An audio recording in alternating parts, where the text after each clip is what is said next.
여러분들 지금까지는 선생님이 동아시아사 내용과 세계사 내용이 똑같아서 동아시아사 영상을 사용했습니다. 여러분들의 양해 부탁드립니다. 지금부터는 동아시아사 내용과 세계사 내용이 다른 내용이 많아서 이제부터는 세계사 내용이 별도로 나갈 겁니다. 여러분들 참고하시기 바랍니다. 앞에까지 우리는 한 해 정치 부분에 대해서 살펴봤습니다. 그러면 다음으로 한 해 사회, 경제, 문화에 대해서 살펴보도록 하겠습니다. 첫 번째로 한때에는 철제 농기구가 보급되고 농업기술이 발달하면서 농업이 발달하게 됩니다.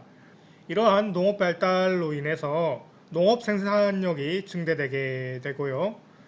이 발전된 농업 생산력을 바탕으로 해서 토지를 점차 개인이 사유화하는 현상이 나타나게 됩니다. 그러니까 많은 양의 토지를 소유한 사람이 늘어났다는 것이죠.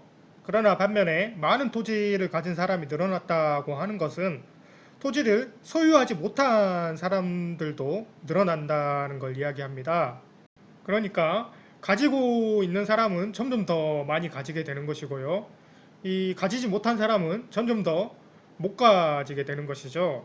이것을 우리가 부익부 빈익빈 현상이라고 하죠. 한대의 사회 모습도 이런 현상들이 나타났다라고 할 수 있겠습니다.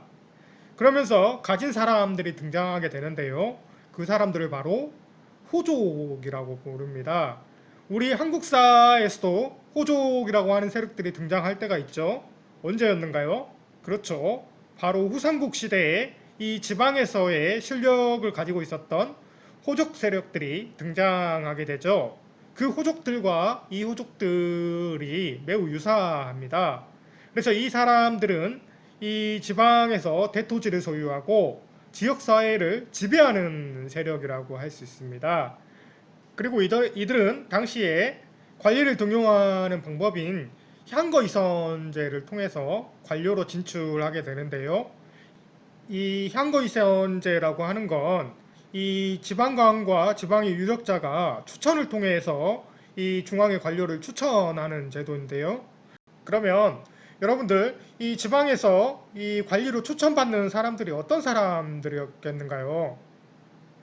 그렇죠. 이 지방에서 힘을 가지고 있었던 이 호족 세력들이 추천을 받게 됩니다. 그래서 이 사람들이 바로 중앙의 관료로 진출하게 되는 것이죠. 그리고 이 후한 시기에는 이 호족 세력들이 힘을 강화시켜 나가면서 결국에는 한나라는 망하게 되고요. 각 지역을 실력 있는 호족들이 지배하는 분열의 시대가 전개된다고 할 수 있겠습니다. 다음으로 문화 부분에 대해서 살펴보도록 하겠습니다. 이 시기의 문화는 전체적으로 중국 전통 문화의 기틀을 마련한 시기였다라고 평가할 수 있겠는데요. 춘추 전국 시대의 여러 사상의 한 가지였던 이 유가 사상이 유교로 발전하게 됩니다. 이 유가 사상이 유교로 발전했다라고 하는 건 이 공자를 이제는 성일의 반열에 올려놨다라고 볼 수 있는 것이고요. 이 유가 사상이 이제는 종교화됐다라고 할 수 있겠습니다. 이 유가 사상이 이렇게 유교로 발전할 수 있었던 건 이 한무제가 유교를 국가 이념으로 사용하기 시작하면서부터였습니다. 그리고 훈고학이 발달하게 되는데요. 이 훈고학이라고 하는 건 유교 경전의 뜻을 해석하고 그것을 연구하는 유학의 한 흐름이라고 할 수 있는데요. 이 훈고학이 발달할 수 있었던 배경은 여러분들 진시황 때 유학자들을 탄압하는 어떤 사건들이 있었는가요? 그렇죠. 분서경유라고 하는 사건이 발생했습니다. 그래서 그때 당시에 유교 경전이 많이 불타고 없어진 상황이었는데 그 유교 경전을 복원하는 과정에서 이러한 훈구학이 발달할 수 있었다라고 하겠습니다. 그리고 이 후한초의 비단기를 통해서 불교가 전래되게 되는데요. 이 당시에는 이 유교의 힘이 워낙 강해서 이 불교가 많은 사람들에게 알려지지 못하고요. 이 불교는 한나라 이후에 위진남북조 시기에 발전하게 됩니다. 그리고 이 신선사상이 도거사상과 결합해서 태평도나 오두미도 등으로 발전하게 되는데요. 이 후한 시대에는 여러분들 일반 민중들이 굉장히 살기 어려운 시기였습니다. 대규모 재해도 많이 발생을 했고, 그 다음에 강력한 호족 세력들이 일반 민중들을 어렵게 만드는 시기였던 것이죠. 그러한 상황에서 일반 민중들이 의지할 수 있는 종교들이 등장하게 되고요.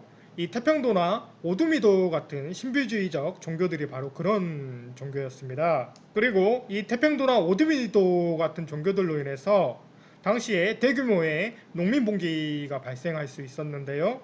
이 태평도나 오두미도 같은 종교들을 통해서 많은 사람들이 모일 수가 있었던 것이고요. 이 사람들이 바로 한나라에 반대하는 반란을 일으키게 되는 것이죠. 그래서 이 태평도는 앞에서 잠깐 살펴봤지만 여러분들 한나라를 멸망하게 하는 대표적인 농민봉기가 뭐였던가요? 그렇죠. 이 황건적의 난이었죠. 그래서 이 태평도는 이 황건적의 난이 일어날 수 있었던 모체가 되었던 종교라고 할 수 있겠습니다.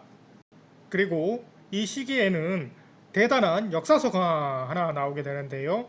그것이 바로 사마천의 사기라고 하는 책입니다.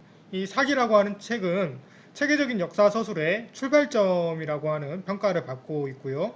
그리고 이 사기가 사용하였던 역사 서술 방식인 이 기전체라고 하는 방식이 중국의 정사 서술의 모범이 되었습니다. 그러니까 이 이후에 편찬된 역사서들의 이 역사서술 방식이 바로 이 사기의 기전체 방식을 사용했던 것이죠. 이러한 기전체 방식은 이 중국뿐만 아니라 우리나라에도 영향을 끼쳐서 우리나라 근대 이전의 역사책은 대부분 이 기전체 방식을 사용했다라고 할 수 있겠습니다. 이러한 점들 때문에 이 사마천이라고 하는 사람을 바로 동양 역사학의 아버지라고 평가를 하게 되는 것이죠. 여러분, 나중에 서양사 시간에는 이 서양 역사학의 아버지를 또 배우게 됩니다.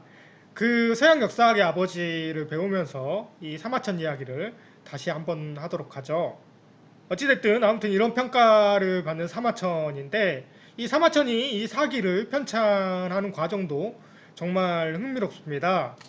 이 사기라고 하는 책은 이 사마천의 아버지부터 이 사기를 쓰기 시작했는데요. 그 아버지의 과업을 이어받아서 이 사마천도 이 사기를 쓰고 있었다라고 합니다. 이 사기를 쓰는 도중에 이 사마천이 당시에 정치적 사건에 휘말리게 되는데요. 이 한무제 시기에 이 흉노와의 전쟁 중에 이 이릉이라고 하는 장군이 흉노에 이 투항한 사건이 있었습니다. 이 이릉이라고 하는 장군은 당시에 5천 명의 군사를 가지고 10배나 많은 흉노의 군사와 싸우다가 지원군이 오지 않아서 이 흉노에 투항을 했던 장군입니다. 이 장군이 투항하자 한나라에서는 이 이릉이라는 장군의 가족들을 전부 가두게 되는데요. 당시 사마천이 이 이릉이라는 장군을 변호하게 됩니다. 그러면서 한무제는 이 이릉이라고 하는 장군도 미웠지만 그것을 이게 변호하고 있는 사마천이라고 하는 사람도 미웠던 것이죠. 그래서 이 사마천에게 이 벌을 내리게 되는데요. 그 벌이 뭐였냐면 바로 남성의 생식기를 제거하는 궁령이라고 하는 벌이었습니다. 이 남성에게 이 생식기를 제거하는 벌은 굉장히 수치스러운 벌이었을 텐데요. 이 사마천도 당시에 그런 형벌을 받고 원래는 자살을 하려고 했다라고 합니다. 그런데 자기 아버지가 이 사기라고 하는 역사책을 쓰고 있었기 때문에 생각을 바꾸어 먹고 결국에는 그 굴욕의 궁형을 당하면서도 이 사기를 끝까지 완성했다라고 합니다. 어찌됐든 사마천에 그러한 노력이 있었기 때문에 이 사기라고 하는 엄청난 역사서가 나올 수 있었던 것이죠. 이것이 사마천의 사기 모습인데요. 국내에도 이렇게 번역이 돼 있습니다. 그래서 중국 역사를 공부할 때 가장 기본이 되는 책이라고 할 수 있겠네요. 그리고 이 기전체라고 하는 역사서술 방식은 역사를 봉기, 세가, 서, 표, 열전으로 나누어서 역사를 서술하는 방식입니다. 이 봉기는 황제의 역사를 기록한 것이고요. 그리고 이 세가는 제후의 역사를 쓴 것입니다. 그리고 이 서라고 하는 건 당시에 제도나 문물을 쓴 것이고요. 이 표는 요즘에 연표에 해당된다고 할 수 있겠습니다. 이 열전이라고 하는 건 각 분야의 유명한 인물을 기록한 것이라고 할 수 있겠습니다. 그리고 한나라 시기에는 이 최윤이라고 하는 사람의 노력으로 인해서 제지술이 발달하게 되고요. 종이가 보급되게 됩니다. 그래서 이 종이가 보급됨으로 인해서 사람들이 이제는 기록을 쉽게 할 수 있게 되었던 것이고요. 그러면서 이 학문이나 사상이 더욱 발전할 수 있었다라고 합니다.